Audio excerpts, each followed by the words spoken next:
মাসের মধ্যে সংসদ ভেঙে দিয়ে একটা পার্টিসিপেটরি অসাধারণ নির্বাচন করেছেন।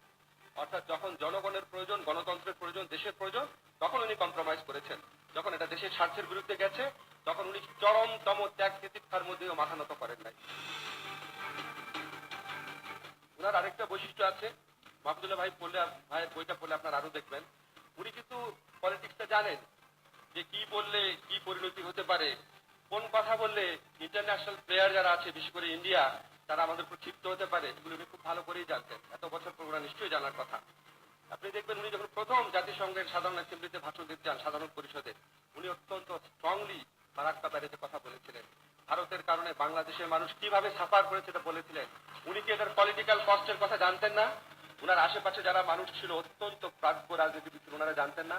তারপর দেশের পক্ষে কথা বলেছেন। আমরা সবসময় ধরেই নেই বাংলাদেশে সার্বভৌমত্ব, বাংলাদেশের সেলফ রেসপেক্ট, বাংলাদেশের স্বাধীনতা এবং আত্মমর্যাদা বোধের একটা সিনোনিম হচ্ছে বেগম খালেদা জিয়া।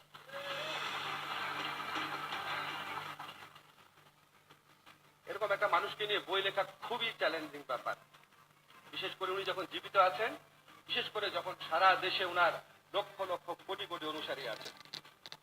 এবং এই বায়োগ্রাফি লেখাটা বাংলাদেশের জন্য স্পেশালি খুবই ডিফিকাল্ট, বাংলাদেশের মতো দেশে। এই জন্য আমি যে কবির ভাইয়ের সাথে আলাপ করছিলাম, আমি যখন বিদেশে যাই, কোনো বুক স্টোরে যাই, সেখানে দেখবেন আপনারা অসংখ্য জীবনীর বই থাকে, অসংখ্য আত্মজীবনীর বই থাকে, বাস্কেটবল প্লেয়ারের জীবনীর বই থাকে, ট্রাম্পের সাথে কার সম্পর্ক ছিল সেটা নিয়ে মেমোয়ার্স থাকে অসংখ্য। এই ট্রাম্পের উপরই এখন দেখবেন 50টা বই আছে মিনিমাম বিদেশে বিভিন্ন বুক স্টলের মধ্যে। ফুটবল খেলোয়াড়ের উপর বই থাকে, ওয়েইন রুনির উপর 5-6টা বই আছে, বেকামের উপর 7-8টা বই লেখা হয়েছে। বুক স্টলে গেলেই আলাদা আমরা তাক দেখতে পারি, আলাদা একটা অংশ থাকে শুধুমাত্র জীবনী, আত্মজীবনী। বাংলাদেশে যে বই দোকানগুলো আছে সেখানে গেলে আপনার আত্মজীবনী এবং জীবনী কোনো চিহ্ন খুঁজে পাবেন না, খুবই কম, খুবই কম। স্মৃতিকথামূলক কিছু লেখা আছে, অনেকগুলো আর্টিকেল একজন নেত্রী বা নেতা সম্পর্কে লিখে সেটার কম্পাইলেশন আছে, কিন্তু জীবনী গ্রন্থ খুবই কম, নাই বললেই চলে, আত্মজীবনী আরো কম। সেই জন্য আমি মনে করি এরকম একটা, আমার কাছে মনে করি কেন মানুষ লিখে না, আত্মজীবনী কেন লিখে না, জীবনী কেন লিখে না, একটা পাঠক আছে। কারণ আমরা যখন গাড়ি দিয়ে যাই, যখন আমাদেরকে গাড়ি থামিয়ে অনেক পুস্তক বিক্রেতা আসে, দেখবেন আপনি খেয়াল করে নেলসন ম্যান্ডেলার বইটা এগিয়ে দেয়, আবুল কালাম আজাদের বইটা এগিয়ে দেয়, ইভেন পারভেজ মোশাররফের বই এগিয়ে দেয়। তার মানে পাঠক আছে, তাহলে লেখা হয় না কেন? আমার কাছে একটা মনে হয়েছে আমাদের এখানে পলিটিক্যাল সেন্সিটিভিটি এত বেশি যে আপনি বেগম জিয়া সম্পর্কে যে একটা ভালো কথা বললে আপনি বিএনপি হয়ে গেলেন। আপনি জিয়াউর রহমানকে ভালোবাসেন, তাহলে আপনি বঙ্গবন্ধুকে ভালোবাসতে পারবেন না। আশ্চর্য একটা মানসিকতা নিয়ে এই দেশের লোক বসবাস করে। আপনি যখন আকাশের দিকে তাকান, আপনি কি শুধু মেঘকে ভালোবাসবো, আকাশকে ভালোবাসবো না, এরকম সিদ্ধান্ত নিতে পারেন?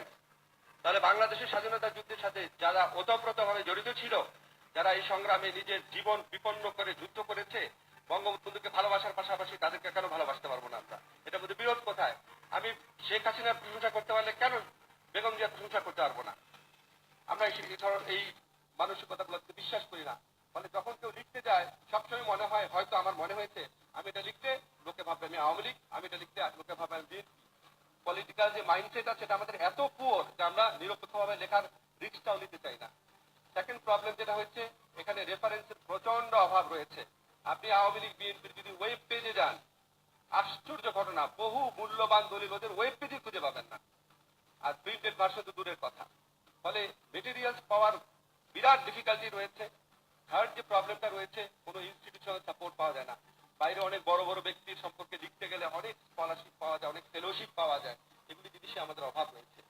এত কিছুর পর মাহফুজুল্লাহ ভাই দুটা অসম্ভব পরিশ্রম করে দুটা বই লিখেছেন। ওনার জিয়াউর রহমান সাহেবের উপর যে বইটা, সেটা অসামান্য বই হয়েছে। আমরা যখন জিয়াউর রহমান সাহেবের উপর বইটা আমি পুরাটা পড়েছি, এই বইটা আমি কিছুটা পড়েছি। আমরা যখন এগুলো বই পড়ি, আমরা প্রথমেই দেখি ফুটনোট কি আছে, প্রথমেই দেখি এখানে বিবলিওগ্রাফি কি আছে, তারপরে লাস্ট চ্যাপ্টারটা পড়ার চেষ্টা করি, ফার্স্ট চ্যাপ্টারটা পড়ার চেষ্টা করি। সেটুকু পরে আবার মনে হচ্ছে উনি অনেক পরিশ্রম করেছেন, অনেক পরিশ্রম করেছেন, এবং উনাকে সম্পূর্ণভাবে অনেকাংশে উনাকে প্রাইমারি সোর্সের উপর ডিপেন্ড করতে হয়েছে। একটা হচ্ছে উনার প্রফেশনাল যে নোটস ছিল সেটার উপর ডিপেন্ড করতে হয়েছে, অনেকের ইন্টারভিউ নিতে হয়েছে ওনাকে, অনেকের ইন্টারভিউ নিতে হয়েছে। এবং ওই ওনার বইয়ের মধ্যে সেকেন্ডারি সোর্স দেখবেন অনেক কম আছে। নিউজ পেপারে কথা আছে অনেক, কিন্তু বই বা কোনো জার্নাল বা আগে কোনো কিছু লেখা হয়েছে এরকম লেখা খুব কম আছে। তো সেটা আমাদের বলে দেয় উনি প্রচন্ড পরিশ্রম করেছেন। এটা একটা সম্পূর্ণ জীবনী গ্রন্থ না, মূলত এটা 1996 পর্যন্ত লেখা আছে, তারপরে কিছু অংশ আছে 2008 পর্যন্ত। তারপর আমার মনে হয় যে এটা একটা অসাধারণ বিগিনিং, এবং এটার উপর ভিত্তি করে ভবিষ্যতে আরো অনেক জীবনী গ্রন্থ লেখা হতে পারে, আরো অনেক মূল্যায়ন হতে পারে, আরো অনেক রিসার্চ আর্টিকেল লেখা হতে পারে, আরো অনেক রিসার্চ হতে পারে। সেই জন্য আমার কাছে মনে হয়েছে ওনার যে পরিশ্রমটা, ওনার যে কমিটমেন্টটা, এবং ওনার লেখার যে আগ্রহটা এবং যে রিস্কটা উনি নিয়েছেন, সেটার জন্য অবশ্যই শুধু বিএনপির লোকজন বা বিএনপির সমর্থক না, যে কোনো ইন্ডিপেন্ডেন্ট মাইন্ডের মানুষের ওনার প্রতি সেই শ্রদ্ধাবোধটা জানানো দরকার। উনি একটা অসাধারণ একটা জায়গা বাংলাদেশে তৈরি করছেন। জিয়াউর রহমান সাহেবের পরে বেগম জিয়ার উপর এটা লিখছেন। আর এই বইয়ের সম্পর্কে আমি যে প্রথম চ্যাপ্টারটা পড়েছি, আমার কাছে মনে হয়েছে একটা বই পড়ে আপনি যদি একটু থমকে না দাঁড়ান, একটু যদি মনে না হয় আরে তাই তো, তাহলে এটা কোনো বই না।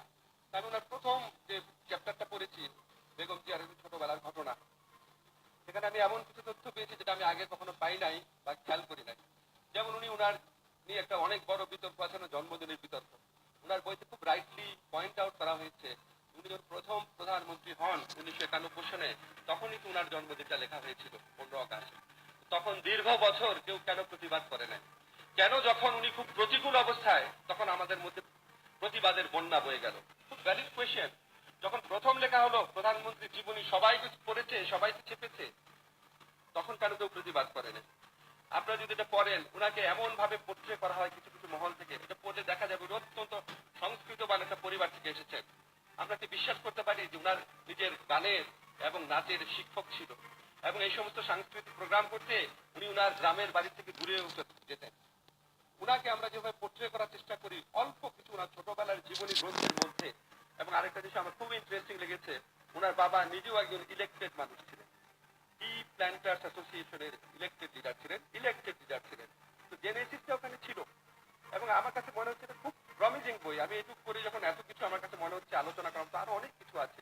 আমি আশা করি যারা শুধু বেগম জিয়াকে ভালোবাসেন তারা না, বিএনপিকে ভালোবাসেন তারা না, যারা বাংলাদেশের পলিটিক্যাল হিস্ট্রিটা জানতে চান, অন্তত এরশাদ বিরোধী মুভমেন্টের হিস্ট্রিটা এবং বেগম খালেদা জিয়ার প্রথম মন্ত্রিসভার পরের ঘটনাগুলো, এটা খুবই ইম্পর্টেন্ট ডকুমেন্ট, খুবই ইম্পর্টেন্ট ডকুমেন্ট। অনেক কিছু আমরা ভুলে গেছি। বাংলাদেশের প্রথম জনসভায় গ্রেনেড হামলা হয়েছিল বেগম জিয়ার জনসভায়, উনার জনসভায় বোমা হামলা হয়েছে